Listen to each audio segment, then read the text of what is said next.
안녕하세요. 네, 방금 이제 보고 나오신 부모 바보. 이게 저는 의외로 또 제목이 쉬운데도 입에 또 딱 안 붙는 약간 묘한 그런 뉘앙스가 있는 것 같고, 영화도 또 그런 것 같습니다. 오늘 영화 만드신 이종수 감독님과 여러분들이 스크린에서 보셨던 또 두 배우님들이 앞에 나와 계십니다. 큰 박수로 환영 부탁드리겠습니다. 그러면 감독님부터 이렇게 쭉 자기소개 먼저 부탁을 드릴게요. 일어나야 되나요? 처음 와봐가지고요. 반갑습니다. 저 방금 보신 영화 연출한 이종수라고 합니다.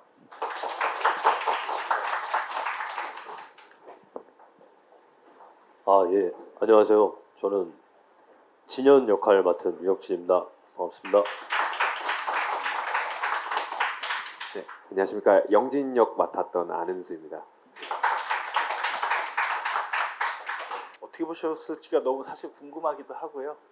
저는 좀 전에 이제 감독님 뵙자마자 했던 얘기가 근래 봤던 한국 영화들 중에서 뭐 상업 영화든 다 포함해가지고 되게 뒷심이 좋다. 뒤로 갈수록 뭔가 이렇게 설득이 되거나 약간 빨려드는 그런 힘 있는 영화다라고 생각을 해서 저도 감독님이 궁금하기도 했었고 또 두 주연 배우님들도 이렇게 또 같이 참석을 해주셔서 뭐 제가 앞에 궁금했던 거 살짝 여쭤보고요.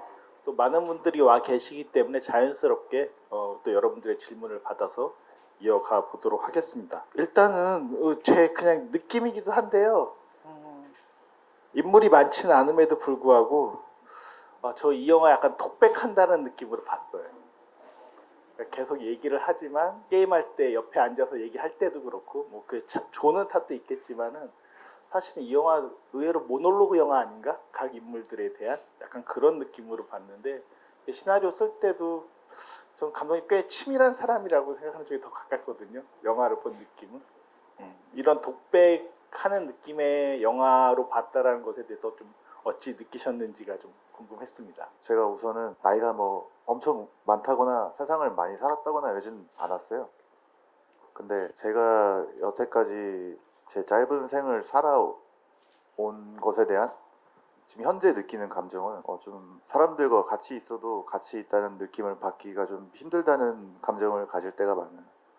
그러니까 분명 이제 지금보다 더 어리고 감각이 예민했던 어린 시절에는 사람들과 어떤 거리가 좁혀지는 것이나 누군가와 함께하게 된다는 것 자체가 되게 자연스럽고 이물감이 없는 일들이었는데 나이를 먹고 경험들을 할수록 사람들과 좀 보통 좁혀지지 않는 거리가 생기는 것 같습니다. 그래서 그런 생각을 하던 시기에 글을 쓰게 됐고 그러다 보니까 이제 인물들 간의 어떤 거리들이 정해져 있지 않나?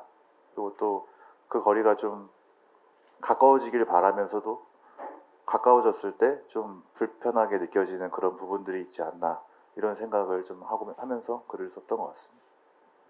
그 거리감이 어떻게 느껴지는 걸까요? 그러니까 이게 무슨 뜻이냐면 예를 들어서 옆에 계신 그 안은수 배우님 같은 경우도 이제 영진 역할 하셨는데 두 가지가 다 있었던 것 같아요.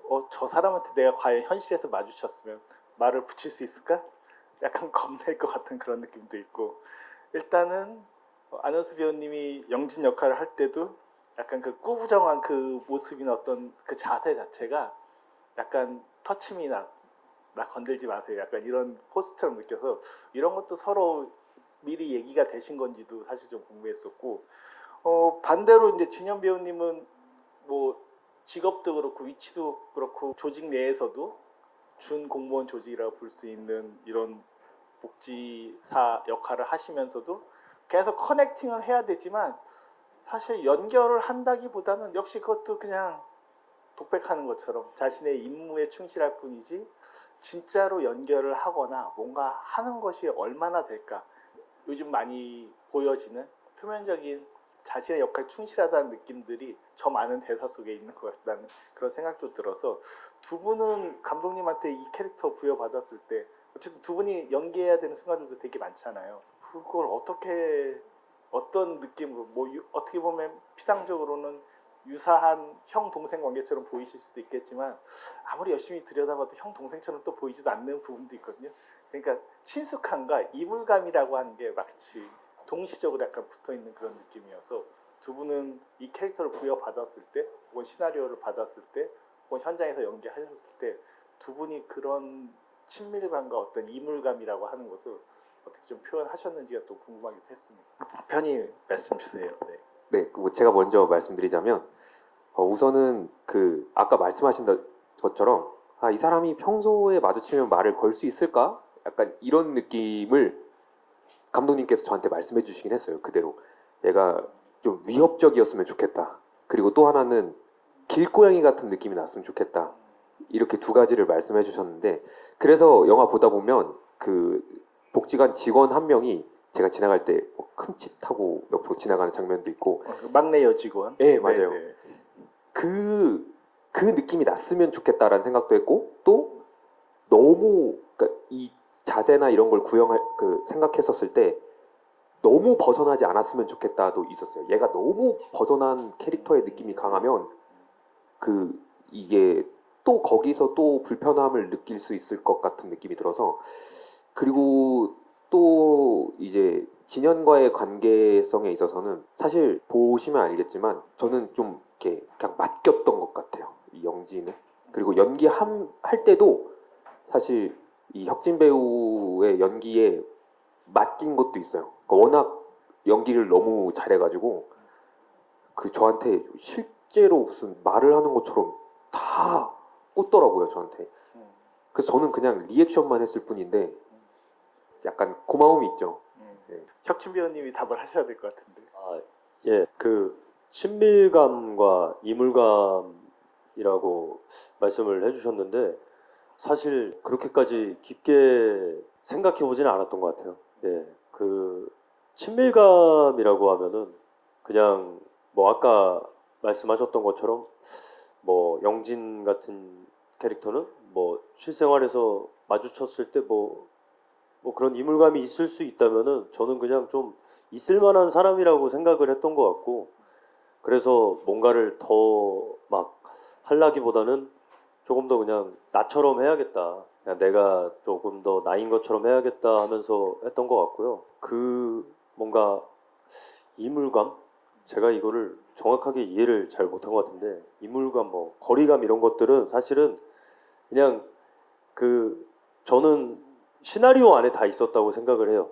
그냥 뭔가 제가 더 뭔가를 했다기보다는 그냥 글을 따라갔을 때 뭔가 그게 그렇게 완성이 되지 않았나. 그래서 참 글이 좋다는 생각을, 혹시 감독님이 대단하다는 생각을 또 하게 됩니다. 예. 계속 이렇게 서로 칭찬하는 루틴으로. 근데 이제 이물감을 진영 같은 경우 좀 더 느낀다고 저는 생각이 들었는데, 오히려 예를 들어서 집에 들어왔을 때 뭐 라면을 밟는다든가 그런 이물감을 느끼면서 갑자기 저기 주차장에 있는 영진을 찾아가지고 막 부른다든가 뭐 전화를 한다든가 어떻게 보면 찾아다니잖아요. 그러니까 어떻게 보면 이물감을 발견하고 또 이거야? 또 이래? 라면서 그것을 계속 이제 찾는 어떤 느낌이어서 그 이물감을 어떻게 보면 당한다? 라는 쪽이 더 가깝지 않을까. 이쪽이 이제 영진이 좀 더 뽑는다라고 한다면 그런 관계 속에서 또 질문드린 거기도 하거든요. 예, 저도 그거는 동의하고 있습니다. 예, 그러니까 사실은 중간 인물로 어쨌든 영화에서 나오는데, 사실 영진이한테도 그렇고 박술래 이제 여사님도 그렇고 사실은 둘 사이에 낑겨서 어떻게 보면은 가장 좀 피해자 비슷한 모습을 하고 있잖아요. 예, 근데 뭐 이게 결말에 가까워질수록 뭐 각자의 사정이 있고 뭐 그런 거겠지만, 예, 그래서 저도 이제 평론가님 말씀에 동의합니다. 하지만 사실은 그거를 제가 막 거기까지 생각했으면 정말 좋겠지만 시나리오를 보면서 거기까지 생각을 하지는 못했고, 예, 그러니까 말씀을 들으니까 저도 하나 또 배워가는 것 같습니다. 근데 실제로 이거 감독님의 많은 고민이실 것 같은데 두 분 말고도 박술래 여사님도 거의 혼잣말 하듯이 하잖아요. 자기가 뭐 이렇고 저렇고. 뿐만 아니라 관장님도 그렇고, 관장님도 좀 자리 좀 바꿔라고 하는데 나중에 화를 낼 때도 과장한테 화를 내는 것이 아니라 역시 진현 그 대리치에 있는 분한테 이렇게 또 얘기를 하기도 하고, 또 과장님도 역시 영진에 대한 불만을 또 이쪽에 쏟아붓고, 그래서 모든 대소사를 진현 배우가 다 또 이렇게 뭐 맞이해야 된다고 할까, 다 받아들이고 그걸 또 적정하게 또 리액션을 해야 되는 또 유치돼서 사실 가장 또 주인공처럼 보이거든요. 그 모든 것들을 다 감내하는. 그래서 이 관계성의 구도를 시나리오 쓸 때부터 애초에 구상하셨는지, 아니면 현장에서도 뭐 공간에 따라서 좀 수정이 될 필요도 있으니까요. 그것들을 어떻게 하셨는지도 또 궁금했습니다. 네, 그 진현 역할 같은 경우는 우선은 그 본인이 극 중에서도 이야기를 하잖아요. 나 같은 애매한 사람들이 항상 피해를 본다. 그러니까 그런 시기에 있는 사람인 것 같아요. 누구나 살면서 그런 시기를 겪는 순간들이 있다고 생각을 했고, 제가 그 글을 쓸 때 그런 상태였고, 가장 곤란하지만 가장 말을 하지 않는 뭔가 그 다음 단계로 나가기 전에 되게 고통스러운 그런 상태라고 생각을 해서 네, 그런 위치를 만들었고, 실제로 제가 그 실제 사회복무요원을 해봤기 때문에 거기에 있는 그 사회복무요원 담당자가 어떤 위치에 있는 사람들이 주로 맞는지, 뭐 군대로 따지면은 뭐 상병처럼 일을 제일 잘하고 뭐 위아래를 다 조율할 줄 알아야 되는, 가장 좀 뭔가 대접이 박하지는 않지만 또 가장 일을 많이 하게 되는 그런 위치랄까요? 맞나요? 그렇게 되나요? 네, 군대에서 그렇게 되나요? 네. 그래서 그런 생각을 좀 하면서, 그리고 고증을 좀 한 것 같아요. 그러니까 좀 설명을 조금만 드리자면, 네. 실제로 그런 시설에서 그러니까 관장 같은 경우는 임기가 정해져 있어서 대통령처럼 계속 바뀝니다. 네. 근데 이제 과장 같은 경우는 잘리지 않는 한 계속 거기 센터에 있는 건데, 그러다 보니까 사실은 그 과장님이 실세고 관장님의 말이 사실은 그렇게 힘이 없거든요. 그런 고증들도 함께 넣어서 했던 것 같습니다. 근데도 되게 이제 재밌게 보이는 것 중에 하나가 몇 가지, 이제 예를 들어서 영진이 그 다리 밑에서 내려올 때 카메라도 되게 멀리서 잡고, 저거는 무슨 가세 나오미 영화에서 숲에서 나올 때 어떤 괴물같이 사람을 보이는 것처럼 뭐 이렇게 보여진다든가, 그래서 끊임없이 어떤 인물들을 잡을 때 좀 불편하게 보이도록 이렇게, 그러니까 한 번에 축 다가가도록 만들어 주시지 않는 편인 것 같거든요. 그것도 감독님 많이 고민하셨던, 어떻게 보면 인물들을 관객들한테 보여줘야 되는데 매력적으로 보여줄 수도 있고 되게 친밀하게 보여줄 수도 있을 텐데, 일부러 좀 거리를 두고, 아까 거리 얘기를 초반에 해주신 것처럼 계속 그런 느낌으로 인물을 툭 던져주신다라는 그런 또 느낌들이 있어서, 그런 고민들은 또 어떻게 시작하셨는지도 궁금했습니다. 우선 촬영 감독님이랑 처음에 이제 촬영을 구상을 한 단계에서 좀 기본적으로 우리가 좀 이 사람들의 삶에 전혀 관여하지 않고 훔쳐보는 느낌으로 갔으면 좋겠다고 생각을 했어요. 그래서 뭐 어떤 물건을 걸어서 찍는다든지, 뭐 영화 문법에는 좀 어긋나도 말도 안 되는 상황에서 올려다본다든지 막 이런 것들을 좀 많이 하려고 노력을 했거든요. 우선은 그 당시 들었던 생각은, 내가 이 인물들의 어떤 개인적인 사정이나 어떤 그런 부분들에 대해서 아는 체 하지 않는 형식이 이런 형식이라고 생각을 했기 때문에 그런 방식을 선택했던 것 같습니다. 예, 그래서 어떻게 보면은 영화를 좀 많이 열심히 배우는 과정에서 이 영화를 구상하게 됐었는데, 반드시 그 인물을 매력적으로 작위하거나 내가 어떤 조명하는 게 맞는 것일까라는 고민을 좀 많이 하던 시기였어서 그런 방법들을 많이 선택했던 것 같습니다. 이 작품이 이제 감독님의 첫 장편 영화가 맞는 거죠, 공식적으로. 네, 그렇기도 하고, 지금 말씀해 주신 거 듣다 보니까 갑자기 가장 궁금해지는 것 중에 하나가, 그럼 이제 첫 장편을 찍으면 뭐 다른 건 다 실패할 수 있고 하다 보면 뜻한 대로 완성이 되지 않더라도 이거 하나만큼 확실하게 해보고 싶거나 보여주고 싶었다라는 건 있지 않았을까 싶거든요. 뭐 물론 뭐 많은 분들이 뭐 약간 이질적으로 느낄 수 있는데, 뭐 영진이 찍은 걸로 짐작이 되는 어떤 캠코더 영상들이 중간에 계속 인서트가 된다든가 그 영상들은 뭐 새를 찍은 것도 있고 심지어 뭐 틈 사이 어떤 공간 하늘을 찍은 것도 있고 여러 가지 것들이 있긴 한데 뭐 그것들을 설명 없이 툭툭 던져주는 것은 뭐 그럴 수 있겠다. 예를 들어서 약간 그 아메리칸 뷰티에서 샘 맨데스의 그 남자 주인공이 애가 그 이렇게 검은 비닐봉투가 이렇게 공중에 뭐 떠다니는 장면들 캠코더로 찍은 것들을 이제 보여주는 장면들처럼 그건 좀 더 인간관계가 있지만 뭐 그런 이미지들을 툭툭 던져 놓을 수도 있을 텐데 그거 같은 너무 의도적으로 보이는 거 말고 이 인물들의 관계 속에서 감독님이 이거는 꼭 한번 좀 반드시 좀 제대로 보여주고 싶다라는 포인트가 뭐였을까가 말씀 듣다 보니까 제일 궁금해지네요. 네, 우선은 나라면 이렇게 만들겠어가 처음 목적이었고요. 그래서 제가 2010년도 정도 독립영화를 되게 많이 보러 다녔는데 그때 되게 이상하고 좋은 영화들이 많았는데 그 영화를 보면서 느꼈던 어떤 것들을 다시금 누군가에게 느끼게 해주고 싶다는 생각을 좀 많이 했습니다. 근데 그렇다고 해서 이게 뭐 마구잡이로 할 것은 아니고 제가 좀 잘하는 것들을 통해서 나라면 이렇게 했겠어. 이게 약간 조금 우스갯소리를 얘기하면은 이게 독립영화 2.0이야. 뭐 약간 이런 생각도 했던 것 같고요. 네.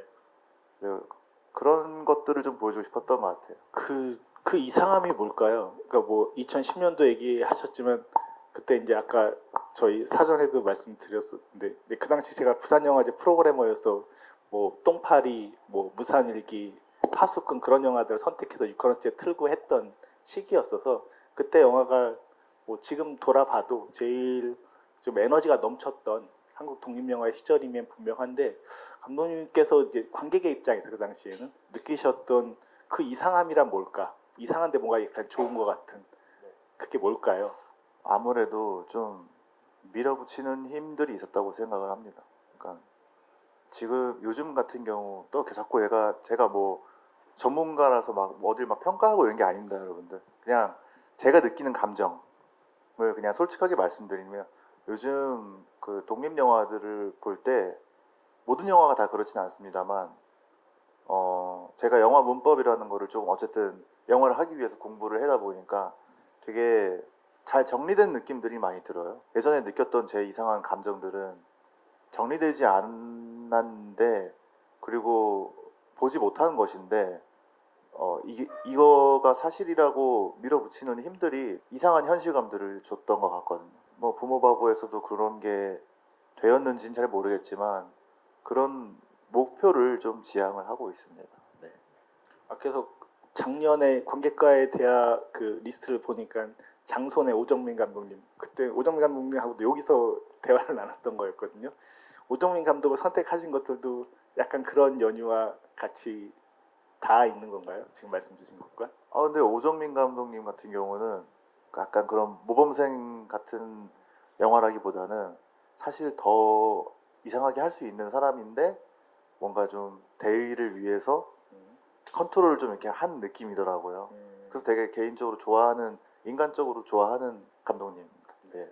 알겠습니다. 오정민 감독이 혹시 뭐 물어보시던가요? 물어보시는 것 중에 인상적인 것도 혹시 따로 있으셨나요? 뭐 오정민 감독님은 되게 이 영화를 되게 이상하게 생각하시는데 그때 저희가 같이 그 다른 영화관에서 같이 이제 GV를 진행을 해주셨어요. 장선의 오정민 감독님이. 근데 그때 그런 말씀을 하시더라고요. 이거 말이 되는지 모르겠는데 영진이의 어떤 그 잠을 자는 형태나 이런 것들을 보면 다시 엄마 뱃속으로 들어가고 싶어하는 아기 같다 뭐 이런 또 해석을 해주시더라고요. 그 되게 인상 깊었습니다. 네. 진짜 인문학 전공자다운 얘기를. 근데 영진이의 잠은 확실히 눈에 띄긴 합니다. 그리고 뭐 최근에 한국 영화 잠이라는 영화도 있었지만 의외로 한국 영화를 보면 독립 영화도 그렇고 잠이라는 요소가 꽤 그 젊은 세대가 됐든 이 세대들한테 되게 중요하게 다뤄지는 것처럼 보이는데 영진의 잠은 뭐 몇 가지 이유가 있겠죠.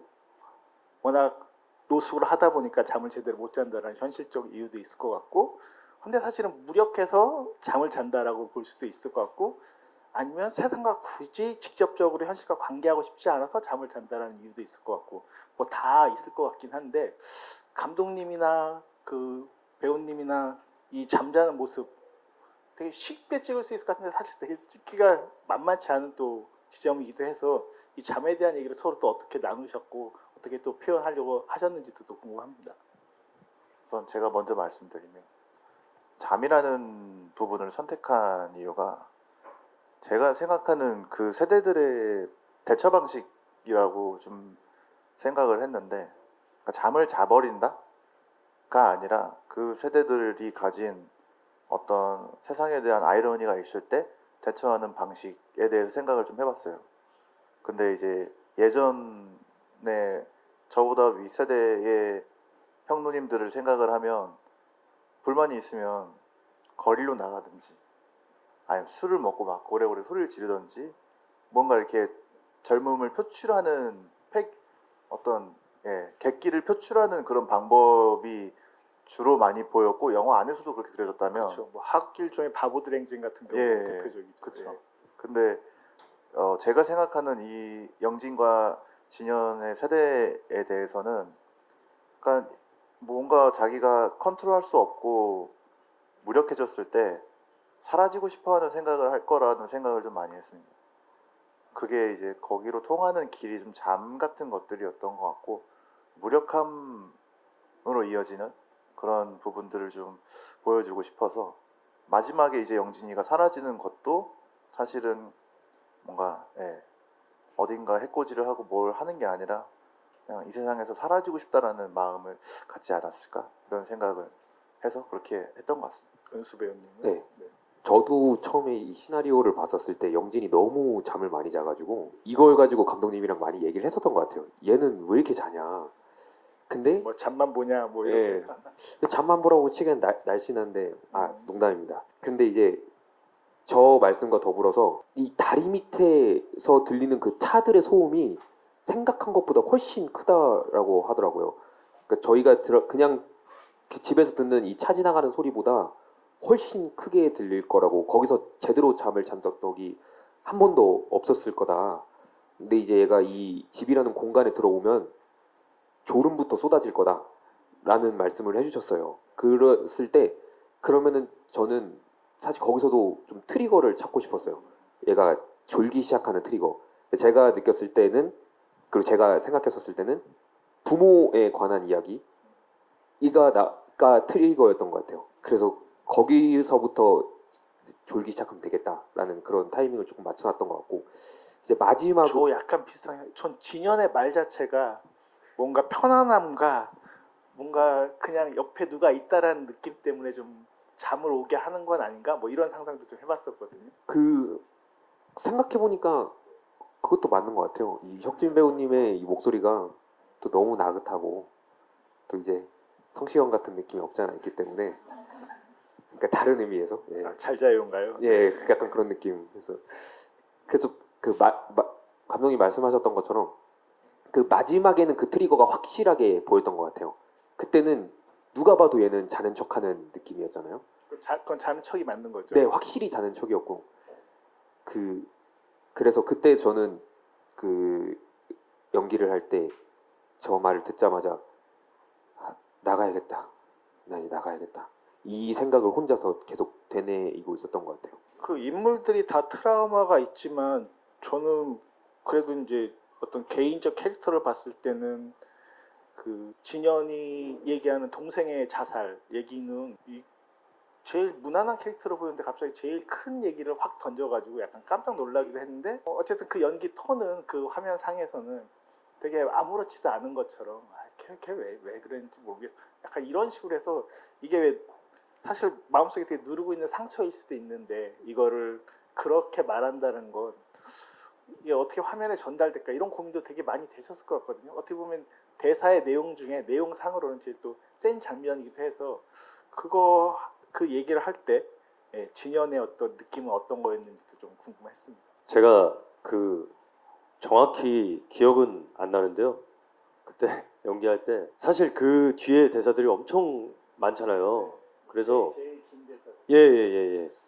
그러니까 뭔가 담담한 척을 하지는 않았습니다. 실제로 담담하게 얘기할 거라고 생각을 했고 담담하게 표현하려고 했던 것 같아요. 사실은 왜냐면은 그 어쨌든 간에 그 얘기로 시작을 해서 그 얘기를 주로 끌고 가는 대사들이 아니고 얘기들이 뭔가 이렇게 파편처럼 있거든요. 그 텍스트로 보면은.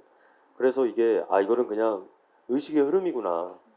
예, 그렇게 뭔가 생각을 해서 오히려 더 덤덤하게 표현하려고 했던 것 같습니다. 의식의 흐름이란 말도 저도 딱 꽂히는데요. 그러니까 사실 이제 그 말에 들으면서 잠자고 의식의 흐름으로 얘기를 하고 이게 되게 현실적인 얘기인데도 불구하고 마치 약간 초현실처럼 무의식처럼 좀 느껴지는 부분들이 두 분이 어떤 같이 공간에 있을 때 그런 느낌들이 있어가지고 그런 것도 마찬가지인 것 같아요. 그 생일 파티를 이제 얼마 들었어요? 10만 원 얘기해주면서 그때는 거의 대사가 없는데도 불구하고 영진이 또 한참 그 10만 원의 의미에 대해서 저희한테 썰을 풀어줄 때 영화 속에서 이게 입장을 살짝 뒤바꿔가지고 이번에는 그걸 듣게 되는 진영과 영진의 어떤 마치 그 자동 기수가 같은 그렇게 막 무의식적으로 말한다는 또 느낌이 들어서 그게 또 두 분의 대화에서 감독님이 이렇게까지 의도하셨는지 모르겠으나 그런 고민도 좀 있지 않으셨을까라는 생각이 들긴 했었습니다. 어떠셨는지 궁금합니다. 제가 생각했던 거는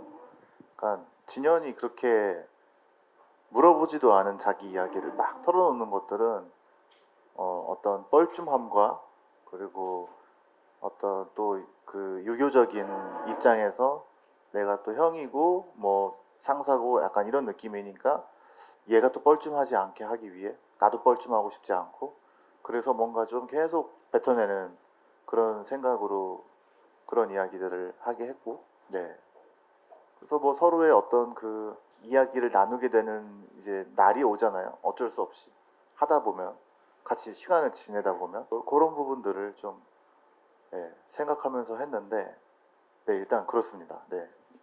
그 전체 캐릭터도 이게 굳이 말하자면 영진이는 부모가 버렸고 그 다음에 술래 같은 경우에는 자식이 버렸고 뭐 이게 딱 하나가 아니라 캐릭터들마다 뭐 정확하게 그 롤을 준 건 아니겠지만 결과적으로 다 이렇게 놓고 보면은 좀 서로 약간 충돌을 하거나 약간 엇나가거나 하는 또 그런 느낌들도 있어서 두 명의 캐릭터만으로는 부족하셨는지 술래라는 캐릭터 뭐 안 오시긴 했지만은 술래라는 캐릭터가 사실은 이 영화에서 또 다른 휘어지거나 약간 삐뚤삐뚤해지는 그런 포인트가 아닌가 싶기도 해서 술래라는 것 캐릭터를 어떻게 고민하셨는지도 여쭤볼게요. 우선은 제가 그 복지관에 있을 때 이용객의 그 이용객이라고 하거든요. 그런 복지관에 내에 있는 수영장을 다니거나 시설을 이용하시는 분은 근데 그런 분이 없으면 안 되겠다라는 생각을 했고요. 그분들과 제가 겪었던 에피소드들을 또 현실 고증을 담아서 좀 넣다 보니까 그분들이 그렇게 저한테 와서 자식 자랑을 많이 하세요. 그런 분들도 마찬가지고 사실 택시를 타도 안 물어봤는데 기사님들이 왜 기사님들 아들은 다 미국에 가 있는지 모르겠습니다. 아 그런가요?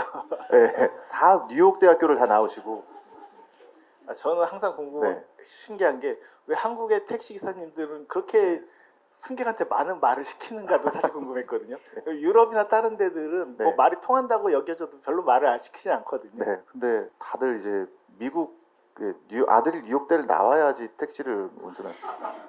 어쨌든 그런 것도 있고 이제 이용객 어머님들께서도 아들, 딸 자랑을 그렇게 많이 하세요. 그래서 제가 많이 들어드리는데 그러다 보면은 거리가 너무 가까워져서 어느 순간에는 저한테 조금 이렇게 무례하게 하시는 경우도 있고 그럼 저도 이제 잘 들어드리다가 한 번씩 선을 넘죠. 뭐 저도 약간 제 나름대로 그래 뭐 그렇게 하다 보면은 또 약간 엉켜서 또 이상한 가까운 관계가 되면서도 밖에서 또 뭐 마주치면은 약간 이렇게 또 서로 약간 이렇게 돌아서 가게 되는 그런 이상한 공간이란 말이죠. 복지관이라는 게.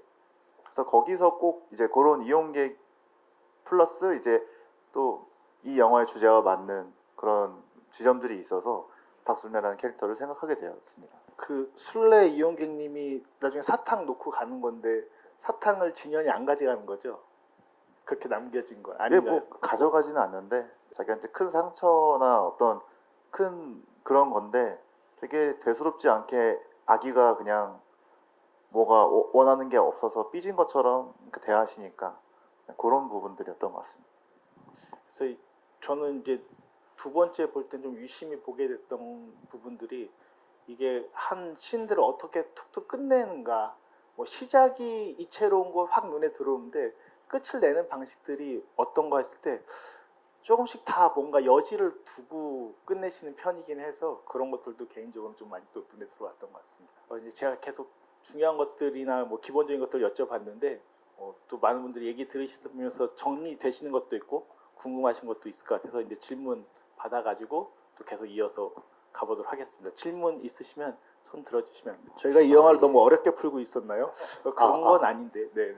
우선은 슬픔을 강요하지 않는 영화에서 너무 고맙고 너무 좋게 봤고요. 그래서 사실 영진 그 생일 케이크 장면에서 너무 슬픈데 덤덤하게 연출해서 너무 좋았다는 얘기 먼저 드리고 싶고, 그래서 궁금한 게 딱 두 가지가 있는데, 첫째는 그 영화에서 보여지지 않는데 영진이 가족에게 왜 저렇게까지 미움을 받고 버림을 받는지에 대해서는 잘 힌트가 없는 것 같아서 그거에 대해 궁금하고, 또 한 가지는 의복이 되게 인상적이었거든요. 예를 들면 진현이 집에서 항상 구멍난 옷을 항상 입고 있고, 영진은 항상 그 같은 옷을 입고 있고, 과거 회상씬에서는 그 남방을 입는데 위만 잠그는 방식으로 옷을 입는 사람을 제가 본 적이 없는 것 같은데 그렇게 입고 있는 것 같아서, 그래서 영진의 과거와 의복에 대해서 어떤 의미가 있는지 질문해 드리고 싶습니다. 네, 날카로운 질문 감사드립니다.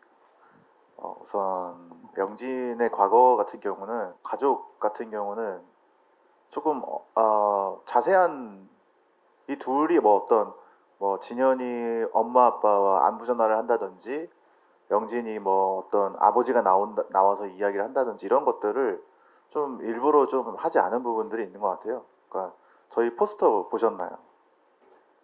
예, 이제 소설 같은 이야기가 좀 뭐 그렇다기보다는 영화도 충분히 어떤 관객이 상상할 수 있는 확장할 수 있는 공간들을 만드는 것도 맞다고 생각을 했어요. 뭐 촘촘하게 다 찍어내고 다 설명하는 것보다는. 그래서 뭐 제가 봤을 때 또 영진이의 어떤 사정을 생각하게 되는 게 있거든요. 그러니까 전사를 안 주진 않았어요. 이 자리에서 전사를 공개를 하는 게 맞는지 아니면 관객분들 상상에 맡기는 게 맞는지는 제가 아직 잘 모르겠습니다. 네, 따로 이따가 끝나고 알려드리겠습니다. 네. 그 의복에 관해서 사실 이거는 설정인데요. 그러니까 그 윤혁진 배우가 입었던 그 구멍난 옷 같은 경우는 직접 찢었어요. 어떻게 좀 이렇게 헐어 있는 남자 혼자 사는 그런 사람들이 입는 옷을 입고 싶어서 이렇게 헐었고, 나중에 이제 그 영진이가 좀 한심하게 쳐다보는 계기가 되기도 하고, 그리고 그 단추 위를 잠그는 건 영진이가 나름 예전에 좀 약간 힙했던 사람이었다. 왜냐하면 보통 이제 미스락도다. 예, 특히나 이제 그 스케이트보드 타는 사람들이 여기를 많이 잠그거든요. 밑에를 많이 열고. 그래서 나름 예전에는 또 사람 구실을 했다. 근데 그 옷을 뭐 이렇게 구멍 나게 하는 게 아니라 보통 집에서 그 세대의 남자들이 그렇게 있으면 목 늘어난 그냥 티셔츠 입는 거 아닌가? 목을 이렇게 늘리셔야 예. 되는 거 아닌가요? 처음에 그 목을 늘리려고 저희 둘이 노력을 많이 했는데 쿠팡에서 가장 최저가를 사가지고 했는데도 아무리 힘줘도 이게 목만 안 늘어나더라고요. 이게 또 이런 우연함이 또 영화를 만드는구나. 그런 또 사연이 있었군요. 또 다른 질문 받아보도록 하겠습니다. 뭐 캐릭터나 편이 다 물어보시면 됩니다. 네. 네, 영화 너무 재밌게 잘 봤습니다. 그 다리 아래라는 공간이 되게 인상적인데요. 그 사회복지사에 되게 현실적인 이야기가 있는 와중에 다리 아래라는 되게 뭔가 장르적이면서도 뭔가 되게 판타지적인 어떤 공간이 포스터에도 이렇게 같이 나와 있어가지고, 그래서 저 다리 아래라는 공간을 어떻게 떠올리게 되셨고 이 로케이션도 어떻게 이렇게 찾으셨을까, 그런 게 되게 궁금했고, 마지막에 이제 크레딧 올라갈 때 오리지널 스코어에 그 이종수라고 돼 있던데 혹시 감독님 맞으신가요? 그러면은 그런 되게 전자음악적이고 되게 뭔가 루프가 막 돌아가는 그런 음악이 이 씬에 되게 어울릴 것이다라는 그러니까 어떤 감흥을 이렇게 하기 위해서 그런 음악을 작곡을 하셨는지 그런 것도 되게 궁금했습니다. 우선은 그 다리 및 로케이션에 대한 얘기를 해주셨는데 계단 아래 앉으신 분이 얘기를 하셔서 되게 묘하네요. 이 공간도 그런 이름이 그렇죠? 언더스테어. 네, 헛소리 그만하고 말씀드리겠습니다. 그 다리 같은 경우는 그 실제로 제가 이태원에 살았었는데 여기 영화에 나오는 진현이의 집 저희 집이에요.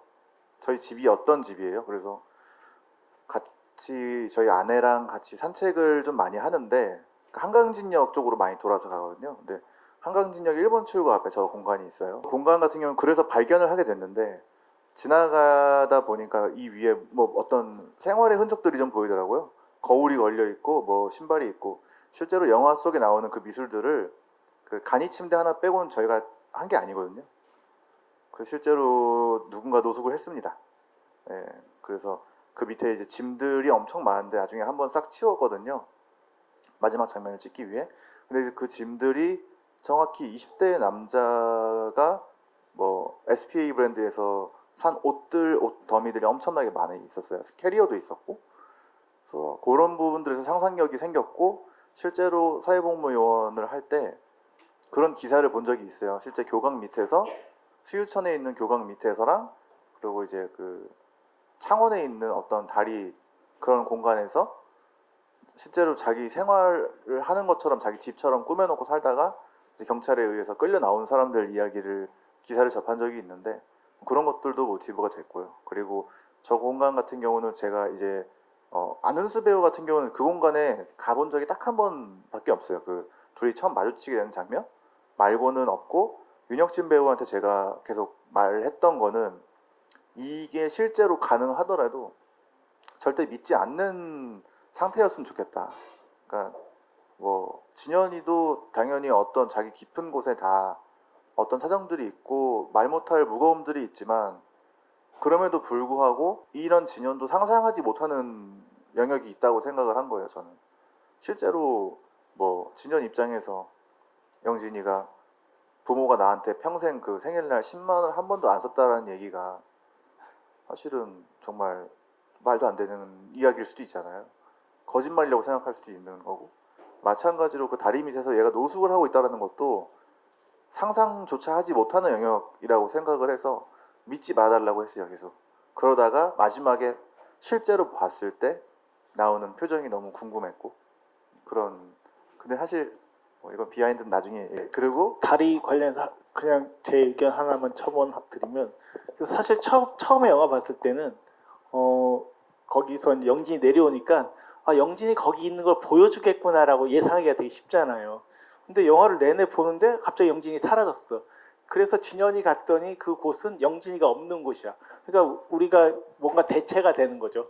영진이 그곳에 있다라는 하나의 어떤 쌍에서 거기서 나온 영진을 봤지만 그곳에 있는 영진은 본 적이 없는 거고 그곳은 있지만 거기에 영진은 또 없는 거고 뭐 이런 식으로 뭔가 이 교차되는 부분들이 정말로 영리한 생각이다라고 생각할 수밖에 없었던 가장 놀랐던 부분 중에 하나이기도 했었습니다. 그러니까 같은 맥락으로 아까 말씀해주신 그 영진이의 사정도 마찬가지고 실제로 저희가 카메라에 담지 않은 부분들 중에 영진이가 캠코더를 들고 있는 장면들은 많은데 찍고 있는 장면은 안 담았거든요. 그 부분도 이런 푸티지들이 누구의 시선이고 누구의 시점인가 누구의 기억인가에 대한 생각을 좀 확장시키고 싶어서 그런 부분도 좀 상상의 영역에 맡겼던 것 같고요. 그리고 음악 같은 경우는 제가 원래 좀 그 전자음악 공연도 좀 하고 좀 그렇게 살았습니다 옛날에. 그래서 또 이제 저희 영화 얼마에 찍으신지 아시는가요? 저희가 촬영 예산이 700만 원으로 영화를 찍었는데 음악 살 돈이 어디 있겠습니까? 그래서 이왕 만들 줄 아는 거 만들어 보자 하고 그 또 이 영화가 가진 감정에 대해서 제일 잘 아는 거는 배우님들이랑 저잖아요. 그래서 제가 한번 그 감정을 가지고 음악을 한번 만들어 봤습니다. 네. 소리 화면 속에서 조정하시는 것도 의도적으로 어떤 부분 좀 크게 하거나 이런 식으로 그것도 컨트롤 하신 건가요 따로? 아니, 저는 그 부분만 좀 커지길 바랬습니다. 그 마지막에 이제 윤혁진 배우가 거기 가서 확인을 하고 쓰레기 봉투가 있는 다음에 푸티지들과 음악이 나오는 부분들은 좀 크게 해달라고 했는데, 크게 해달라고 기사님한테 말씀드렸는데 기사님은 모든 부분의 음악을 다 키워놓으셨어요. 큰 게 짱이다. 혹시나 상영 환경이 안 좋으면 무조건 큰 게 짱이다. 그래서 다 크게 해주셨습니다. 영화 잘 봤습니다. 저는 2주 전에 그 건대에서 보고 오늘 두 번째 봤는데요. 그날 저는 영화 보면서 되게 담담해서 그냥 그렇게 봤는데 GV를 하면서 가슴이 되게 울렁거렸었어요. 특히 감독님이 스쳐 지나가듯이 저는 그 영진이 거처하던 곳이 그냥 도로 아래라고 생각했지 다리 밑이라는 생각 잘 못했는데 감독님이 그날 이렇게 지나가면서 다리 밑에서 주워온 아이 뭐 이런 언급을 하셔서 그때 제가 막 가슴이 되게 막 그랬었던 기억이 나는데요. 저는 그러니까 영화를 보기 전에 부모 바보라는 게 뭐 어떤 영화일까 궁금해하다가 요즘 뭐 딸 바보 아들 바보 많이 하잖아요. 그래서 영화가 끝났을 때까지도 부모의 사랑을 되게 그리워하는 부모의 사랑을 갈구하는 뭐 이제 성인이 됐지만 그런 아이의 이야기라고 생각했는데 감독님께서 그날 이게 그 딸바보 아들바보 그 시리즈가 아니라 우리가 예전에 그 담벼락에서 보던 김철수 바보, 뭐 이영희 바보 이 시리즈로 부모님 바보라는 걸 듣고 되게 이렇게 또 그때 한 대 맞은 것 같은 느낌이었거든요. 그 제목과 관련된 말씀 한번 부탁드립니다. 네. 그래서 그런 설명을 잘 해주셔가지고 부모님 바보인데 님자를 뺐습니다. 존중하지 않는 의미로. 예. 왜냐면 모든 부모님들을 존중하지 않는 게 아니라 한 번쯤 저도 좀 개겨보고 싶은 그런 마음인 거죠. 부모님 세대에서 실수한 것들이 있을 수 있고 또 그 세대에서 저희 세대들을 바라봤을 때 얼마나 답이 없겠습니까? 저도 마찬가지로 지금 그 너무 이제 저보다 많이 어린 그런 분들 봤을 때 왜 저러지? 뭐 이렇게 불가해한 부분이 있거든요. 어쨌든 그래서 좀 약간 그렇다고 해서 좀 심하게 욕하고 싶지 않았어요. 존중하지 않는 스탠스였지만 심하게 욕은 하고 싶지 않아서 귀엽게 바보라고 한 거고 또 이런 부분들이 누군가 여기에 동조를 하게 되면 우리 부모 바보야 라고 했을 때 맞네 너네 부모 바보 같아 라고 동조하면 또 기분이 나쁘잖아요. 이게 어쩔 수 없는 이 감정을 제목에다 한번 꾹꾹 눌러 담아봤습니다. 근데 감독님이 문학에 대한 관심도 많다고 좀 느껴지고 뭐 저 포스터만 봐도 유명한 출판사 아까 그 얘기도 좀 하고 있었는데요. 그 표지여서 그쪽에서 또 연락도 받으셨다고 말씀도 주셨는데 근데 사실 이 영화 자세히 보시면 이미 인구의 해자가 되고 있는 명대사들이 좀 있습니다.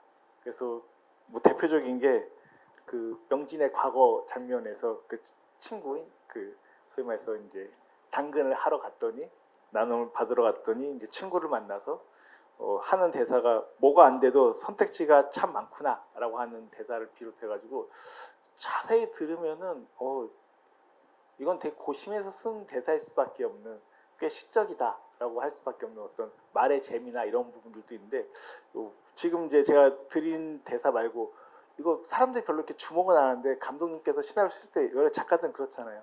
이건 진짜 사람들의 심금을 울리거나 뭔가 건들 거야라고 했던 게 뭐가 있으신지 혹시 소개시켜 주실 만한 게 있을까 궁금하기도 했습니다. 많긴 한데요. 영진이가 생일 장면에서 자기가 더 크니까 그 사람들 부모의 사정을 자세히 알게 되니까 더 나쁘게 느껴진다라고 얘기했던 그 부분이 좀 생각이 났습니다. 저도 뭐 복잡한 사정들이 있는데 자라면서 사람들이 다들 그러잖아요. 아버지를 이해하면 그때 네가 어른이 된다.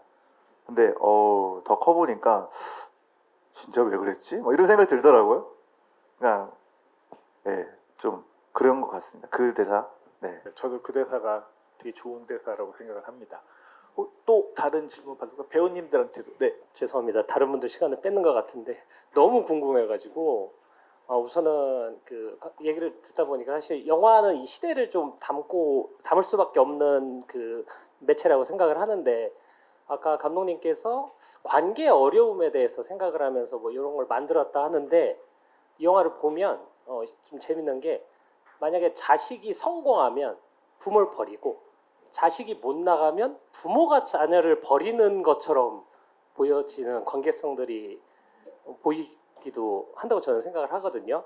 근데 사실 그 윗세대들은 만약에 변하지 않는다면 자식 세대들한테 어떤 그 책임이나 어떤 방향성, 스탠스들을 정해야 한다는 좀 생각이 드는데 감독님들은 이제 자식 세대들이 어떻게 살아야 된다고 생각을 하시는지 좀 어려운 질문을 드려보겠습니다. 혹시 아이가 있으세요? 아이는 없습니다. 좀 어려운 질문인데요. 저는 이런 질문 받는 거 너무 좋아합니다. 우선은 근데 부모가 자식을 버리는 경우는 거의 흔치 않다고 생각합니다. 거의 없다는 생각을 많이 하고 영진이 아버지가 좀 특이한 분인 거라고 생각을 합니다. 예. 창피할 수는 있겠죠. 이게 되게 잔인해요. 사실은 저희 부모님 세대 같은 경우는 뭐 제가 단정 지을 수는 없지만 만나면 자식 자랑 이야기가 나올 수밖에 없더라고요. 그러니까 저도 이제 제가 뭐 대단한 장손처럼 성공을 거둔 영화는 아니지만 그래도 뭔가 부산국제영화제에 가고 뭐 막 뉴스 기사에 나오고 막 이러는 걸 보면은 저희 엄마가 되게 좋아하세요. 엄마 친구들이 감독 엄마라고 부르더라고요. 그래서 이게 또 효도를 좀 했구나 이런 생각이 들고 그런 생각들을 하는 게 되게 묘하고 그 자식들이 지금 부모 세대들한테 어떻게 해야 되냐라고 물어보셨는데 사실 어떻게 얘기를 해야 될까요? 사실은 저 같은 경우는 경제적 독립을 되게 일찍 했어요. 그러니까 자의적으로 하지 않았고 어쩌다 보니까 20대 초반 21살 정도 되자마자 바로 이제 경제적 독립을 하게 됐는데 그게 짱이에요. 그러니까 사실은 부모님이 나한테 기대를 해주는 것도 그리고 또 지원을 해주는 것도 사실은 내 마음의 빚이잖아요. 근데 사실 그 마음의 빚을 안 지고 요즘 청년 세대들이 빚을 안 지면 집을 못 사는 것처럼 그 마음의 빚을 안 지면 자기가 할 일을 할 수가 없어요, 사실은.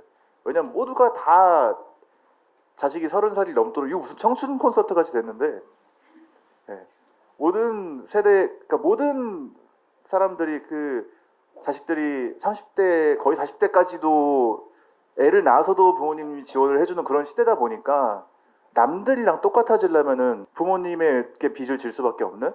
그것도 부모님한테 빚을 지면 그 기대에 부응을 해야 되잖아요. 가장 좋은 거는 이제 이 천륜 관계적으로 이렇게 너무 의존하고 사실 이거 다 공짜가 아니라고 생각합니다. 내가 부모님한테 진짜로 뭔가 좀 이렇게 효도하고 싶다. 그럼 당장의 빚부터 줄여야 된다고 생각합니다. 빚을 줄여야 내가 해줄 수 있는 게 많아지고 스스로 좀 해내는 힘이 필요하지 않나? 솔직히 말해서 나약하다 뭐 이런 생각도 하고요. 저도 마찬가지고요. 그래서 제가 그런 부분에서 부모님한테 마음의 빚이 상대적으로 적다 보니까 그냥 이렇게 영화 하나 개봉해도 엄마한테 효도 많이 한 것 같고 이런 마음의 빚이 좀 줄어드는 것 같습니다. 알겠습니다. 그 두 배우님한테도 이게 작업을 하다 보면 이제 영화를 여러 번 보시게 되잖아요. 자연스럽게 보시다 보면 많은 분들이 특히 이제 유명해지고 나면 또 달라질 수도 있겠습니다만 저건 정말로 연기 잘했는데? 라고 느끼는 경우의 장면들이 있을 수 있고 반대로 저건 너무 아쉬운데 다시 한다면 저건 되게 잘해보고 싶다 라고 하는 어떤 욕심나는 장면이 있을 수 있을 것 같거든요. 그런 경우들이 어떤 게 있으셨는지가 사실 또 배우로서 약간 좀 궁금하기도 했었습니다. 우선은 제가 지난 GV에서도 말했던 것 같은데 아까 말씀하셨던 그 장면 그 대사는 제가 집에서 그냥 혼자 카메라 켜놓고 독백을 할 때가 있는데 그 대사를 한번 해보려고 했는데 그 톤이 안 나오더라고요. 그래서 그때 좀 잘했다? 약간 그런 생각은 들더라고요. 그러니까 약간 그 말씀하신 대로 너무 막 울분에 차서 얘기하지 않되 그 속에서도 얘 감정이 드러났으면 하는 바람이 있었는데 물론 감독님의 디렉팅도 너무 좋은 탓도 있겠지만 잘 안 되더라고요. 그 장면이 혼자 연습할 때. 그리고 약간 이 자세도 좀 얻어 걸린 면이 없지 않아 있어서 얻어 걸린 겁니까? 어떻게 하다 그 자세를 약간 저는 그 감독님 말씀하신 그 이미지만을 생각하고 뭐 원래도 거북목이 있긴 있어요. 근데 거북목 좀 더 해볼까, 뭐 이렇게 좀 뭐 해볼까 하다 보니까 영진 캐릭터의 그 외형적인 모습이 완성된 것 같아서 그것도 운이 좋았다. 아쉬운 부분은 사실 영화 그냥 전체적으로 어쨌든 조금 어쩌다 보니까 좀 많이 나오는데, 그래서 저만 아는 좀 저의 그런 안 좋은 버릇이나 좀 제가 봤을 때 어색하게 느껴지는 부분들이 되게 사실 영화 전반적으로 계속 깔려 있습니다. 저는 그거를 볼 때마다 좀 견디기 힘들어 하면서 보는데, 어쨌든 그래서 한 장면을 뭔가 딱 찝기는 힘들 것 같고요. 그 좋아하는 장면, 정말 잘했다 하는 거는 이거는 제가 제일 좋아하는 장면인데요. 그 영진이 사는 그 다리를 이제 담을 넘는 장면이 있습니다. 보면은 되게 좀 스무스하게 잘 넘거든요. 그 촬영할 때도 제가 거기가 제일 좋다고 했는데, 영화 볼 때도 아유 잘했다. 한 번에 한 번에 오케이 가신 거예요? 아 그쵸. 네. 테이크를 기본적으로 저희 영화가 테이크를 많이 가지 많이 쓸 수 않았고, 없었겠죠. 예. 근데 잘했다. 오, 뭔가 캐릭터도 보이게 잘 넘었구나 하는 그런 또 담넘기. 파쿠르.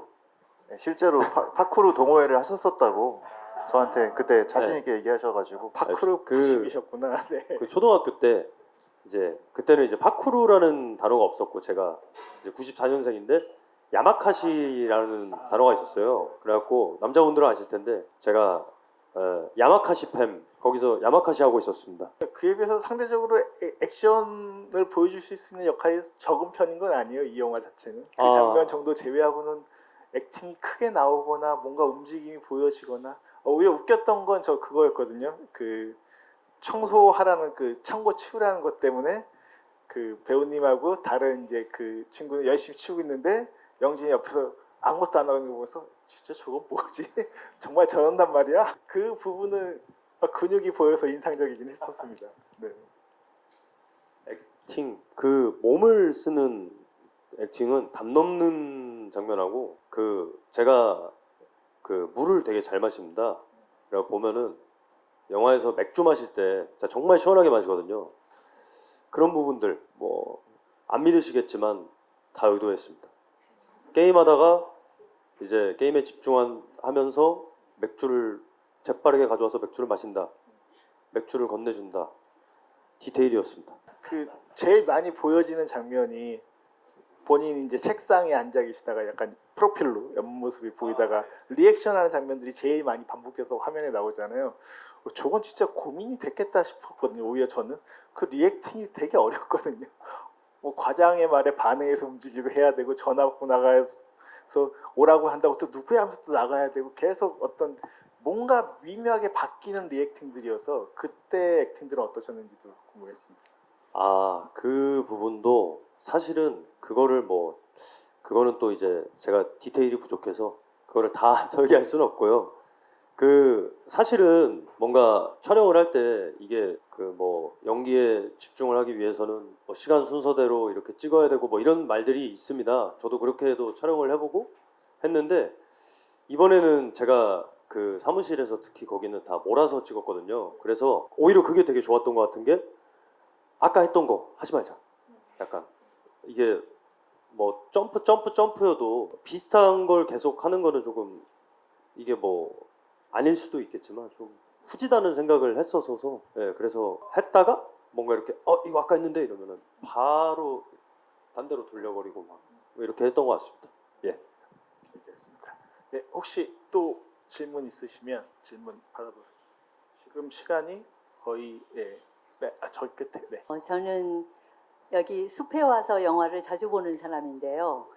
이 부모 바보라는 이 제목이 굉장히 끌렸어요. 그래서 아주 우연히 들어와서 보게 됐는데, 부모 세대에서 자식과의 문제는 늘 굉장히 큰 갈등과 또는 기다림, 참음 뭐 이런 것이 많이 혼재돼 있거든요. 근데 저 배우님이 애매한 인간이다.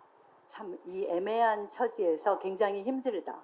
그리고 와서 일하고 집에 와서는 아무 왜 걔가 묻잖아요. 옆에서 영진인가요? 그 영진이 여기 와서 맨날 이러고 지내느냐, 친구도 안 만나고. 그럴 때 그분이 뭐라고 대답을 하냐면 그럼 뭐가 있어? 또 다시 내일은 출근을 해야 되고 이 게임이라도 안 하면 억울하잖아. 이 말을 하는데 저는 거기서 눈물이 났어요. 왜냐하면 우리의 자식들이 살아가면서 너무 힘들게 지쳐서 살아갈 때 제 아들이 억울하다는 얘기를 했거든요. 어느 날 집에 와서 나 참 억울해. 이렇게 일만 하고 살아야 될까? 그거하고 막 오버랩이 되는 거예요. 그래서 감독님한테 참 감사하다. 이런 대사와 이런 장면이 보는 사람으로 하여금 이렇게 가슴을 울리게 해주는구나. 그런 생각에 감사하다는 마음을 꼭 전하고 가고 싶었습니다.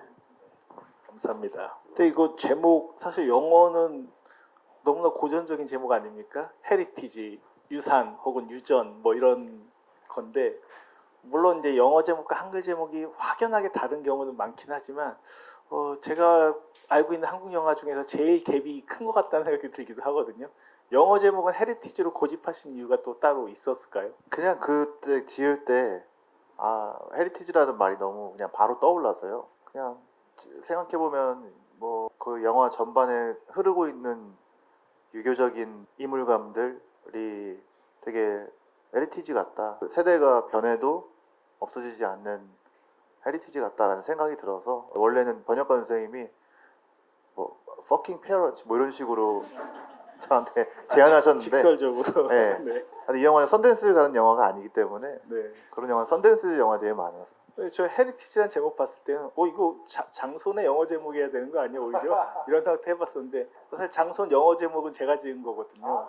근데 시즌 오브 하우스는 제가 지은 제목이기도 했어서 그래가지고 이게 묘하게 서로 겹치는데 그러니까 최근에 한국의 독립 영화들이 최근에 쓴 글이기도 한데 가족 문제를 지금 독립 영화에서 되게 집중적으로 다루는데 여기서 같이 얘기했던 딸에 대하여 뭐 장손 또 오늘 부모 바보까지 어떻게 보면 이 세대가 같이 고민하고 있는 것들이 그런 지점에서는 방식은 다 다르지만 그리고 소스는 또 다 다르지만 서로 좀 어떤 공통 분모가 각자의 방식으로 확장시키고 있는 것은 아닌가라는 생각도 들어서 헤리티지에 대한 질문도 또 가볍게 드려보았습니다. 혹시 또 다른 질문 있으실까요? 네, 그러면 저희 이제 1시간이 조금 넘게 흘러가서 얼추 정리를 해볼까 하는데 그 끝으로 제가 세 분께 드리고 싶은 게 초저예산 영화일 수밖에 없는 거고 이런 작업을 해 보시면서 그래도 이건 되게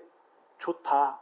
그리고 이제 이 영화 때문에 또 부산도 가시고 이후에 2년 뒤에 개봉도 하시면서 현재까지 계속 오고 되는데 가장 이렇게 영화를 했을 때 가장 이렇게 좀 뭐랄까 즐거운 순간 가장 이렇게 좋다라고 느낀 순간이 이렇게 직접 만나는 순간들이 되겠지만 또 이 관계 속에서 되게 인상 깊었던 순간들이 또 있으셨을 것 같아요. 이건 영화 현장이 아니라 영화가 보여지고 나서 여러분들의 말을 들을 때 뭐 저 같은 평론가들 옆에서 이상한 소리를 할 때 어떤 느낌들이 되게 좋았던 순간들이 어떤 건지를 저희한테 또 헤리티지에서 이렇게 좀 전해주시면 그 얘기로 오늘 자리를 마무리해 볼까 합니다. 우선 방금 말씀해 주셨던 것처럼 지금 이렇게 관객들을 마주할 수 있다는 게 참 놀랍고 감사한 것 같아요. 맨날 이런 GV 자리는 늘 설레고 늘 감사하고 늘 꿈 같은 것 같아요. 어찌됐건 제가 나온 영화를 봐주시고 이거에 대해서 평가를 해주시고 뭔가 이런 것들 그리고 감독님이 촬영하기 전부터 말씀하셨던 어떤 의도와 그 이후에 평론이 나오면서 그걸 맞아떨어지는 떨어지는 순간 그리고 혹은 의도하지 않았음에도 뭔가 새로 나오는 그런 해석들 그런 것들이 영화는 영화로만 만들어지는 게 아니구나 그런 생각도 하게 되는 것 같고 뭐 개인적인 감상으로는 다 꿈 같아요. 그 레드카펫도 그 영진에 대한 얘기 중에서 관객들 반응이나 어떤 얘기를 해주셨을 때 어떤 게 가장 이런 거였어라고 혹시 퍼뜩 생각 드신 그런 영진 캐릭터 혹은 그 연기에 대한 그런 느낌은 없으셨을까요? 아, 다 이상하다라고만 말씀해 주셔가지고 잘 통했다.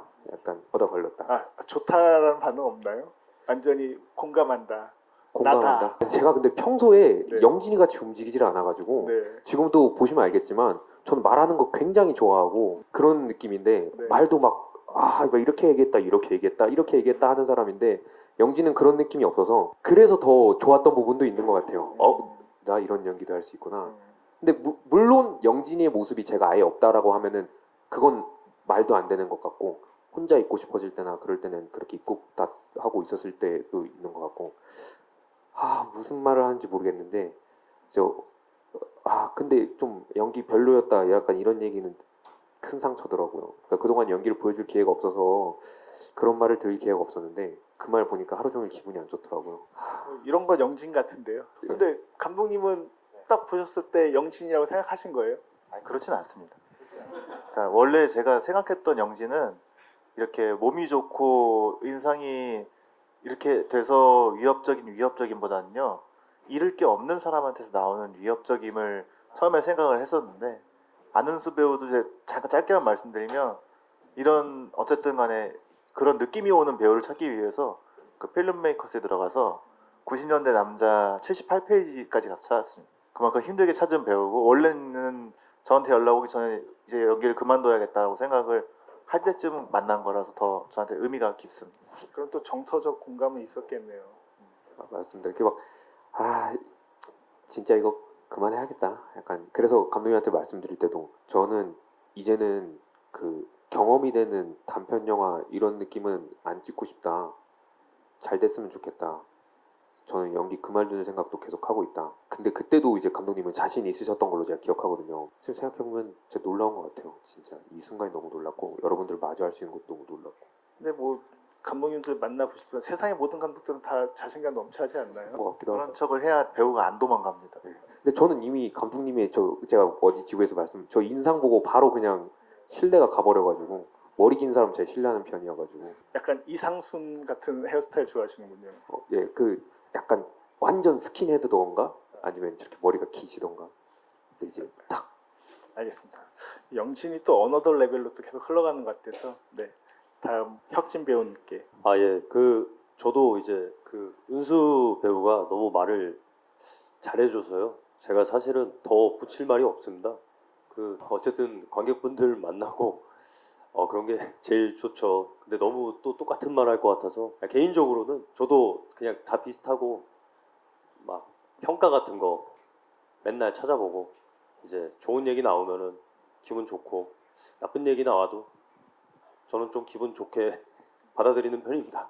제일 기분 좋던 댓글은 어떤 게 있으셨어요? 부모 바보 수작이다. 배우님에 대한 거.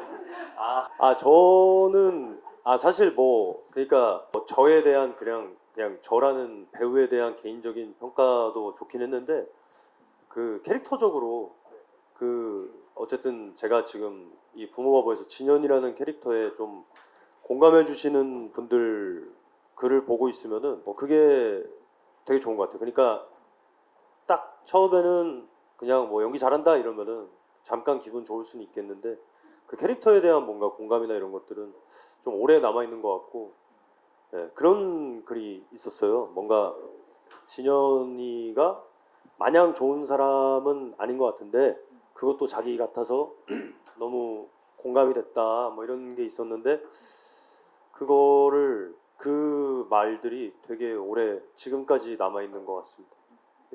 지금 보면 영화 속에서 저희가 접근할 수 있는 되게 자기와 이렇게 비춰서 볼 수 있는 가장 대표적인 캐릭터가 진현이기도 해서 저도 그런 댓글 많이 본 것 같습니다. 그래도 나랑 되게 닮아 있다, 비슷하다 이런 어떤 공감의 표현들이 그 캐릭터 속에서 많지 않았나 라는 생각이 들기도 합니다. 네. 끝으로 감독님. 저는 어쨌든 영화가 좋은 평가를 받고 어떤 상을 받고 이런 순간에도 인정받는 것 같아서 기분이 좋지만요.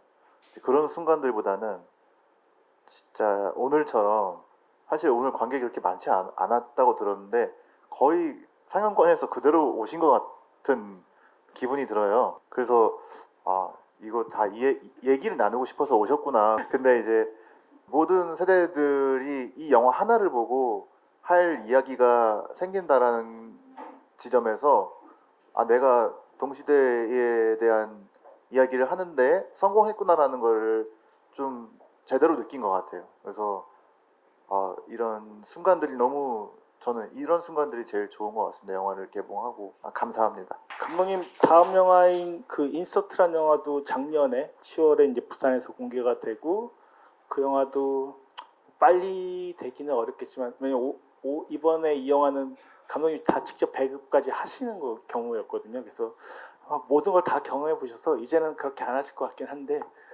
조만간 저희가 또 인서트도 이곳에서 또 상영도 하고 또 이렇게 같이 함께 대화를 나눌 수 있는 자리가 있었으면 좋겠고 감독님의 계속 많은 영화들이 그래도 좀 1년 만에 또 인서트도 완성해서 부산에도 보여주시고 해서 그래도 이분은 당분간 빠르게 찍긴 하겠구나. 물론 힘들겠지만 그런 생각도 들었습니다. 그리고 두 분 배우님도 또 다른 영화를 통해서 계속 또 저희와 만날 수 있는 그런 기회가 있었으면 좋겠습니다. 오늘 함께 해주셔서 감사합니다.